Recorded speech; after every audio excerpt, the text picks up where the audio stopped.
Hello guys, this is Volkswagen Amio car,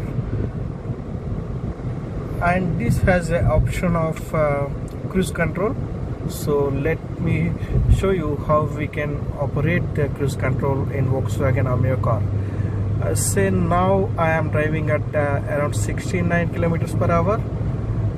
So here is the button which can switch on the cruise control.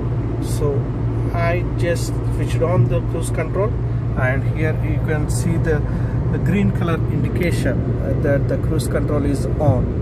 And now see, I have removed my legs from the clutch as well as accelerator, but still the car is going at a constant speed of 80 kilometers per hour.